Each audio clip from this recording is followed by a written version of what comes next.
Hi Scorpio, welcome po sa ating channel at ito ang inyong Daily Gabay Tarot Reading for August 25, 2024. Please be reminded kung naka-resonate kayo, comment down. Kung hindi kayo naka-resonate, ibigay niyo po sa iba kasi general reading po ito. This is for you, Scorpio, ngayong August 25, 2024.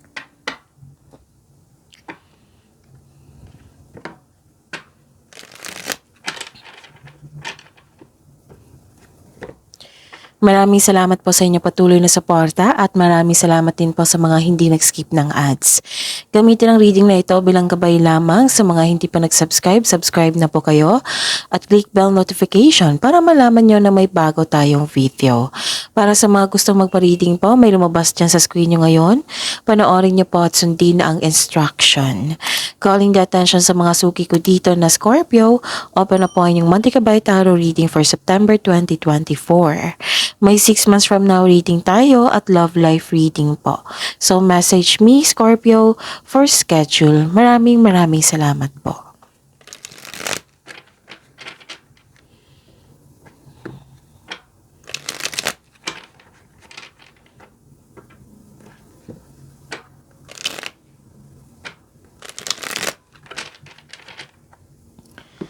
Para po ito sa inyo Scorpio ngayong August 25, 2024. Pasensya na po sa boses ko ngayon ha, na minsan pahinto-hinto rin ako kasi may sipon po ako. Okay, sana focus po kayo sa mensahe para may makuha kayong gabay. Maraming salamat po. Spirits Guide, mga ganap po ngayong August 25, 2024 para po kay Scorpio. I need 3 cards po.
Okay.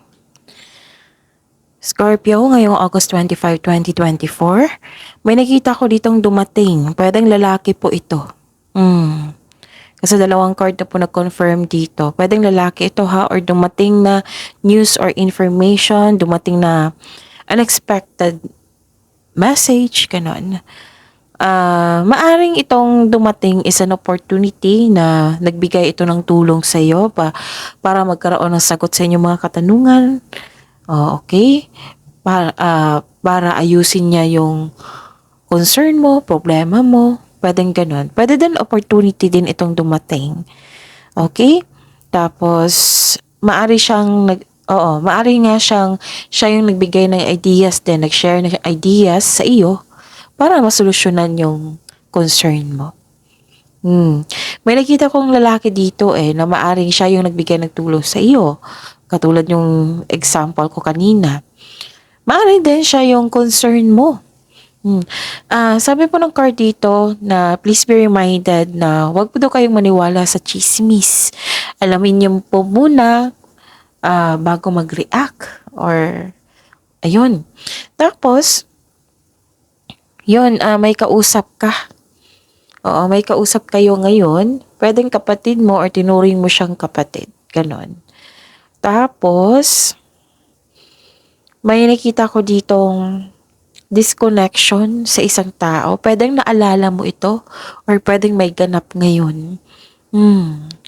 So, ang mensahe po para sa inyo, Scorpio, is a time to give rather than take. So, naging generous mo kayo ngayong araw na ito.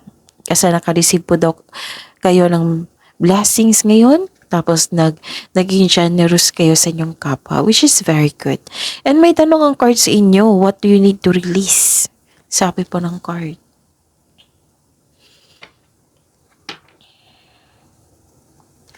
Spirits guide, ano po yung energy ni Scorpio ngayong August 25, 2024?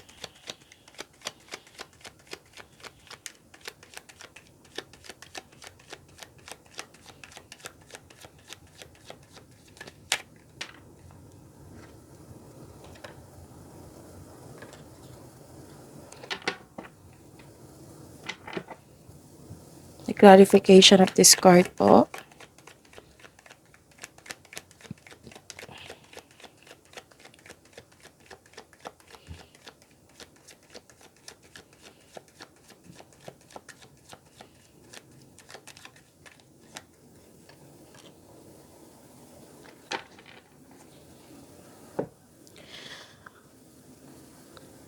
This is a daily reminder. Panoorin niyo po yung last 4 days Gabay Tarot reading niyo po. Yung sunod-sunod po na date. Like for example, napanood niyo ito ngayong August 25, 2024. Panoorin niyo po yung August 24, 23, 22, 21, 20. Oh, kung may nakita or narinig kayong repeating message, kailangan niyo po iyan bigyan ng atensyon. Kung maaari po, bigyan niyo po ng solusyon at aksyon. Again, calling the attention sa mga suki ko dito na Scorpio. Open na po yung Monthly Gabay Tarot reading for September 2024. May 6 months from now reading tayo at love life reading po. So message me, Scorpio, for schedule. Maraming salamat po.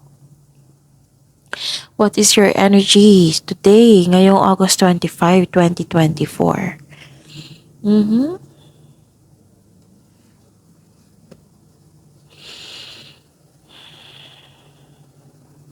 Okay.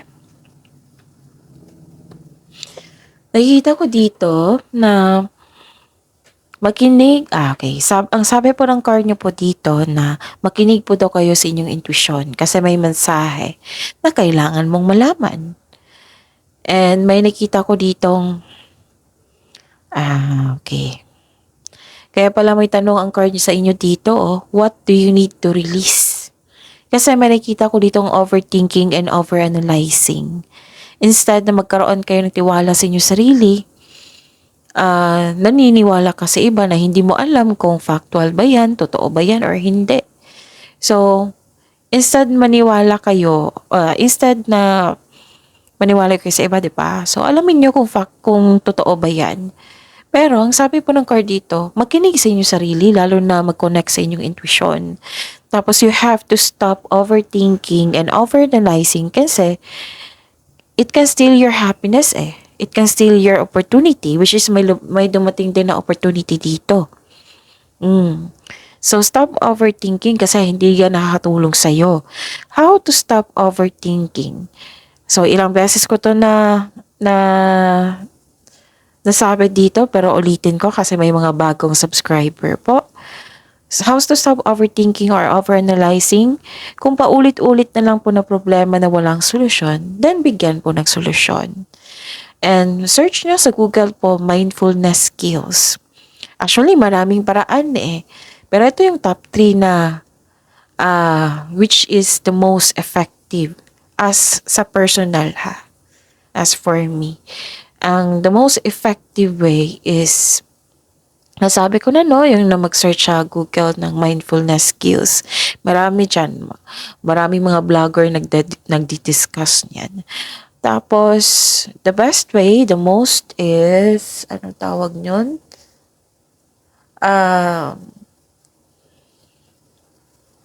Time for reflection. Yun.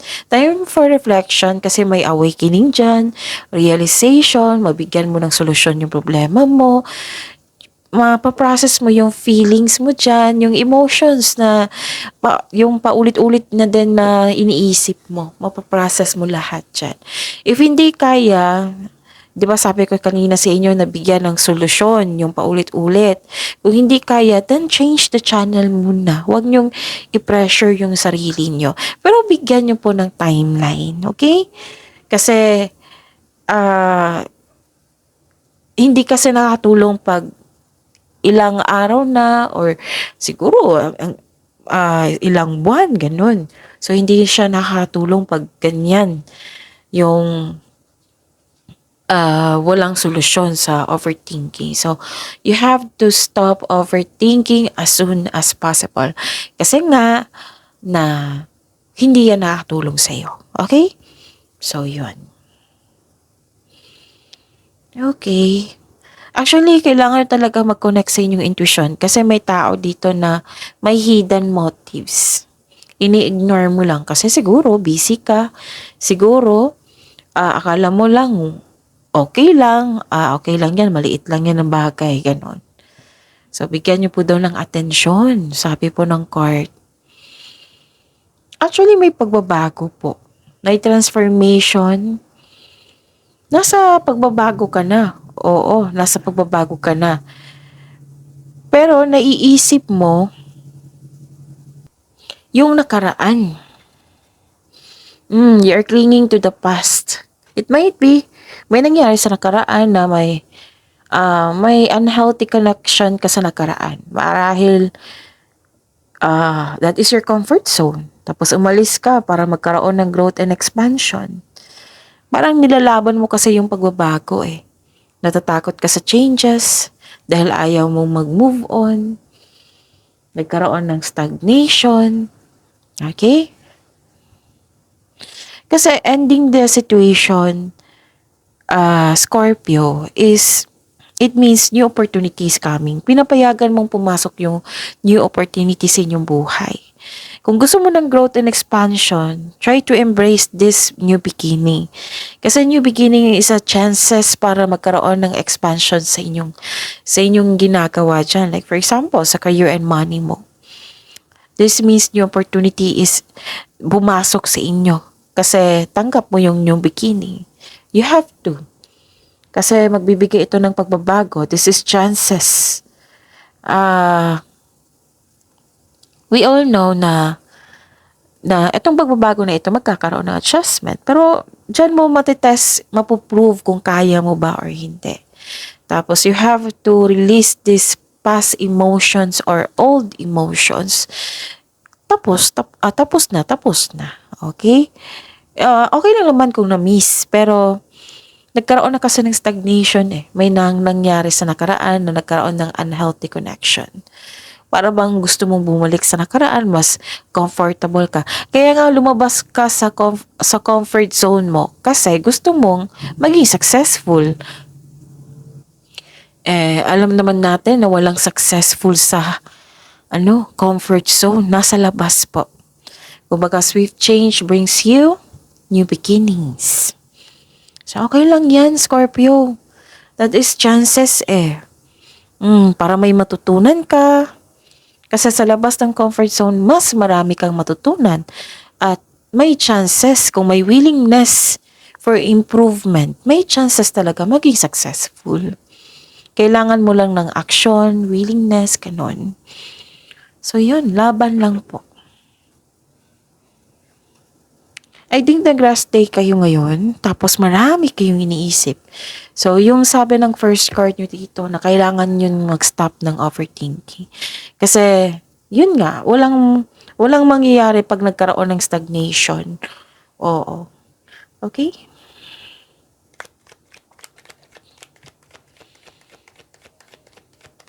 Kaya may sabi dito, what do you need to release? Ikaw lang yung makakasagot niyan, Scorpio. Spirits Guide, Career and Money po ngayong August 25, 2024 para po kay Scorpio.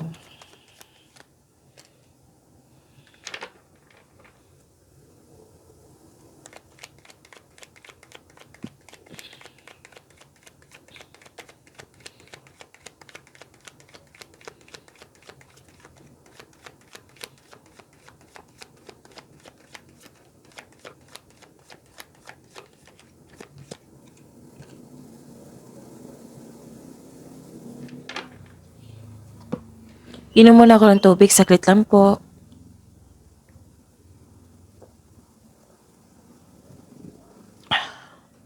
Okay.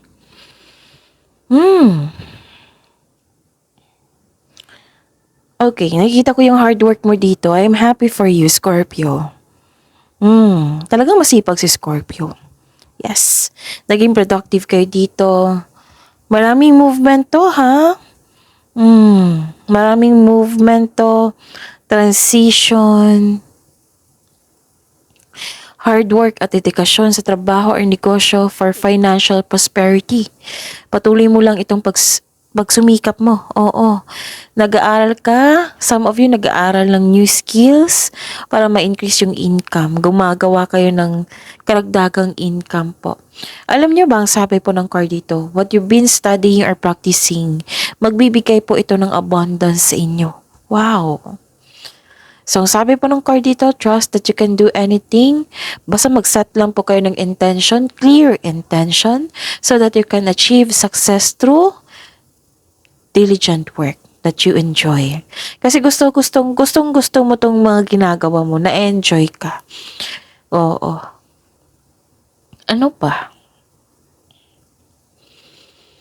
Okay. Nakikita ko dito na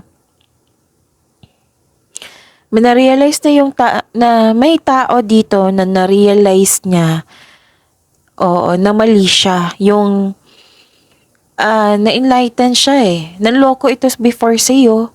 Nanloko to before sa iyo. Yung na-realize niya na, anong tawag dito? Gusto niyang humingi na sorry kasi guilty po siya. Regarding to sa career and money, Scorpio. Tapos, kung nabibigatan daw kayo sa mga gawain, ask po daw kayo ng help. Oo, kasi para maiwasan yung pagbe-burnout po. Baka masobrahan ng trabaho, di ba? Spirits guide. Love life, self-love, partnership, and romance. Ni Scorpio ngayong August 25, 2024.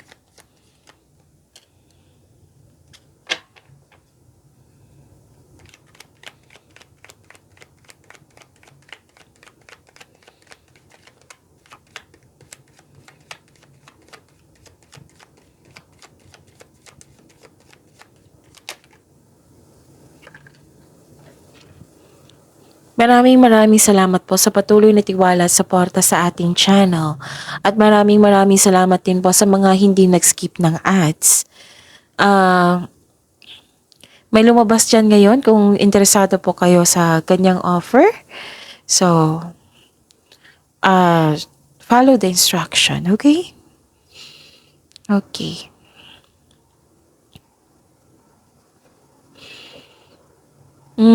Dalawang card na po nagsabi dito, nagkaroon ng stagnation, pagwawalang kilos. Okay? May parating po sa mga single dyan. Oo. May parating po na new love. Yes, may parating na love and romance. Kaya lang parang hindi ka ready dito eh, kasi na-stuck ka sa yung past love. Kaya ito nagkaroon ng blockages. Ayaw mo pa ng commitment.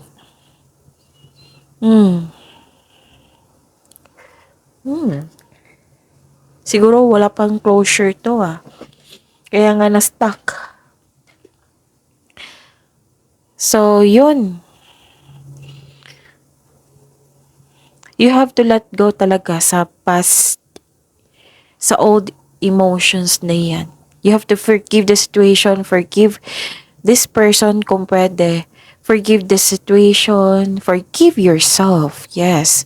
Para sa peace of mind. Pwede mo naman siya hindi makausap. Pwedeng patawarin mo siya through your mind and heart para ito sa peace of mind mo. Kasi you deserve to be loved, Scorpio. Oo. What I meant is, yes, you deserve to be loved and payagan mo na yung sarili mo na makawala dyan sa nararamdaman mong bigat, yung naalala mo, yung may unhealthy pa kayong connection sa nakaraan. I-process mo to kasi hindi mo deserve na maging malungkot. Deserve mo maging happy. Okay? Give chances din. Allow yourself na mahalin ka ng iba. Okay? Kung pwede po.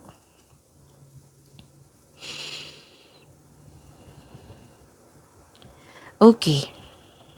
Kailangan maging willing kang mag-move on from the past para bumukas yung new doors. Allow yourself. Parang may na-miss talaga kayong isang tao. So, i-process mo po iyan. Ano pa? Okay. May concern ka sa isang tao na matigas ang ulo? Humihingi ka ng atensyon dito?